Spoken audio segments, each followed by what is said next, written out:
بتبدأ الحلقة التانية من المسلسل بيونج وهو بيزور قبر والدته وبيحط جهاز الربو على قبرها وبيفتكر آخر لقاء معاها وهي مصدومة إنه إزاي يتحول لقاضي فاسد وظالم، وبيبان عليه الحزن والندم وبيقول لها إنه عارف إنه الوقت أكيد فات، بس هو أخيرا حكم بالعدل في آخر قضية وهو دلوقتي قاضي عادل. وبنتنقل لرئيس المحكمة العليا وهو في مكتبه وبيكلم رئيس شركة أس وبيسأله إذا كان عجبه الأكل ولا لأ، وبنعرف إن في علاقة بينهم وإنه مهتم بالشركة دي تحديدا. وبنروح بعد كده المكتب يونج وهو بيجيله أوردر بس بيقوله إنه ما طلبش حاجة، فساعتها بيقوله الراجل هو أنت القاضي يونج؟ بس يونج ما بيلحقش يرد عليه لأنه بيلاقيه بيحجم عليه وبيخنقه من رقبته، وما بيعرفش يونج يشيل الماسك من على وشه وبيغمى عليه. بعد كده بالليل بيفوق يونج وبيكون في دم على هدومه وواحد واقع على الأرض جنبه، ولما بيقوم يشوف مين ده بيلاقيه واحد مقتول بالسكينة والدم بيكون في كل مكان.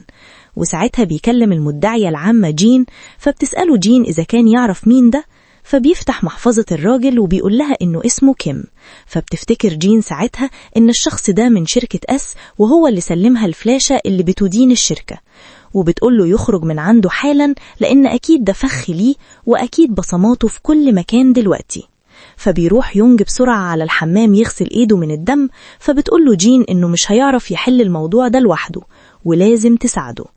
وبيروح يونج يخرج من الشباك وهو بيسمع عربيات الشرطة جاية، بس ساعتها بيشوف الراجل اللي حاول يموته، وأول ما بيشوفه الراجل بيقول للشرطة على مكانه، فبتطرد الشرطة وبتجري وراه بس بيقدروا يمسكوه، وهو بيقول لهم إنه مش هو اللي قتله. وساعتها بتوصل جين للمكان، ولما بيوصل للاسم بيواجهوه باللبس اللي عليه دم وبصماته اللي على السكينة، وبيسألوا الضابط إذا كان بيعترف بالجريمة ولا لأ، فبينكر يونج. وساعتها بنتنقل ليونج وهو في مسرح الجريمة وبيقول للصحافة إنه عمره ما قابل الراجل ده والأدلة دي مزيفة، وبيكون الإعلام بيتكلم عنه إنه قاضي فاسد وارتشى ملايين من رجال الأعمال وقتل شريكه، فالناس بتكرهه. أما في المحكمة لما القاضي كان بيحقق معاه بينهار وبيقول لهم إنه بريء وبيعيط.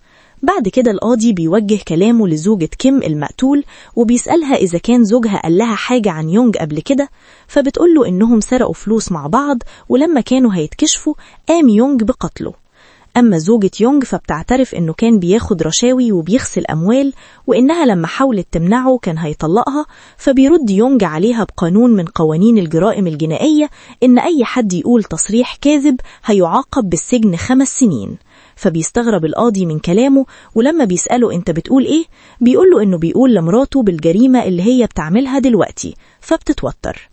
ولما بتخلص الجلسة بيلاقي يونج شخص اسمه يون بيقوله انهم خرجوا والده من المستشفى وبيهددوا انه لو كان خايف عليه لازم يسمع كلامه، وبيديله دواء ياخده أول ما يرجع السجن علشان يبان إن هو انتحر، بس هو بيرميه على الأرض. فبيعرفوا الراجل إن هو خد الخزنة اللي كان مخبيها في المستشفى اللي فيها فلوسه كلها، وبيقوله إنه مجرد عبد عندهم، وبيسيب الدواء وبيمشي.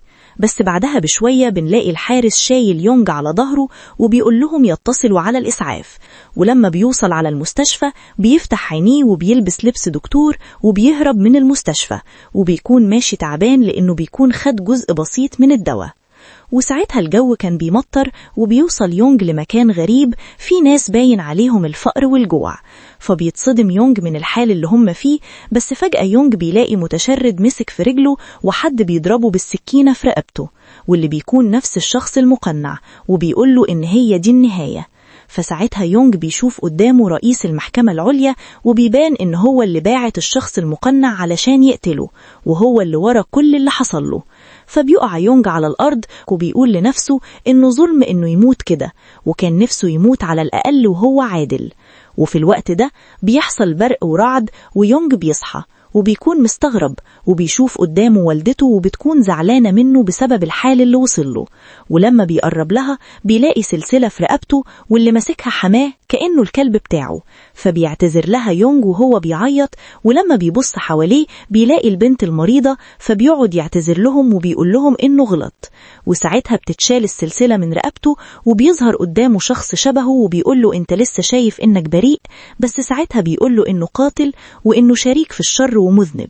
فلما بيقول يونج كده بنشوف اسم والدته على القبر بيتشال، وبتتمسح الأخبار عن قضايا شركة كوجين كأن الزمن بيرجع لورا، وكأن الحاجات دي لسه ما حصلتش، والبنت المريضة بتعيش وكل حاجة بتتصلح. وبنرجع بالزمن لسنة 2025، وبيفوق يونج وهو في المحكمة وبيستغرب المكان اللي هو فيه، وبتكون محاكمة لواحد اسمه سانج متهم بالسرقة. ولما بيعرف إنه هو ده سانج بيتعصب وبيحكم عليه بالإعدام. فالكل بيستغرب لأنه ممسوك في قضية سرقة بسيطة وما يستاهلش الحكم ده، وبيبان إن يونج يعرف الراجل. ولما بيلاحظ يونج استغراب اللي حواليه بيخرج من القاعة وبيكون مش مصدق إن جاتله فرصة تانية وإنه لسه عايش. وبيقابله رئيس القضاء وبيفضل يزعقله على اللي عمله في المحكمة، وما بيكونش مصدق اللي بيحصل حواليه. وبيلاقي ورقة مكتوب عليها إنهم سنة 2025، وبيلاقي يون قدامه واللي بيكون الشخص اللي هدده بقتل والده. فبيجري عليه علشان يضربه، بس بيفتكر إنه مفيش حاجة لسه حصلت، فبيغير رأيه وبيحضنه. ولما بيخرج من المحكمة بيرن على والدته، وأول لما بيسمع صوتها بيعيط، وبيسألها إذا كانت خدت دواء الربو ولا لأ، بس بتستغرب لأنها ما بتكونش لسه جالها مرض الربو. فبيقول لها يون إنه بيهزر معاها وبيقفل السكة. وبعد كده بيروح يدور على رئيس شركة اس، بس الصدمة لما بيلاقي إن شين رئيس المحكمة في سنة 2035 هو رئيس شركة اس في سنة 2025. فبيقرر يون إنه يتغير ويبقى صالح، وهيبدأ بقضية سانج اللي كان متهم بالسرقة، واللي الكل كان مستغرب هو ليه عايز يحكم عليه بالإعدام، بس ده لأنه الوحيد اللي عارف إنه هيقتل 3 أشخاص. وبيبدأ يحقق ورا سانج، وأول حاجة بيعملها إنه بيروح شقته، ولما بيوصل بيلاقي صاحب ليه هناك فبيخليه يساعده. وبيدور على الجثة اللي قتلها سانج، واللي المفروض إنها تكون موجودة في التلاجة زي ما كان مكتوب في السجلات. بس لما بيفتح التلاجة مش بيلاقي أي حاجة، وقبل لما يخرج من المكان بيخبط في أزايز منظفات، فبيصورها وبيمشي. وتاني يوم بتكون قضية السرقة بتاعة سانج، فبيحكم عليه إنه يتحط تحت المراقبة. وهو في القاعة بيشوف بنت وبيكون حاسس إنه شافها قبل كده، وبيفتكر إن اسمها كانج، وإن الجثة اللي قتلها سانج كانت موجودة في التلاجة بتاعتها. وبنروح لصاحب يونج وهو بيراقب سانج، وبيبلغ القاضي بتحركاته. في نفس الوقت اللي بيروح يونج يدور في المحلات على حد بيشتري كمية كبيرة من المنظفات، وبالصدفة بيشوف كانج فبيمشي وراها لحد لما بيوصل بيتها، وبيقول لها إنه عارف إن سانج بيهددها إنه يقتل والدتها. فبتنهار البنت وبتجري على التلاجة، ولما بيفتحها بيلاقي جثة متقطعة، وبنعرف من البنت إن اللي قتل الجثة دي هو سانج، وهدد البنت بقتل أمها وابن أخوها لو كشفت سره. فبيعرفها القاضي إنه هيساعدها، وبيتصل بصاحبه اللي بيراقب سانج وبيسأله عن مكانه، فبيقول له إنهم في منتزه للأطفال، فبيطلب منه إنه يقبض عليه وإلا هيقتل الطفلة اللي موجودة عنده. فبيروح عشان يقبض عليه بس بيجري منه، فبياخد يونج البنت لأنها بتكون عارفة المكان، ولما بيوصل ليه بيخبطه بالعربية. وهنا بتنتهي الحلقة الثانية من المسلسل، في انتظار باقي الحلقات.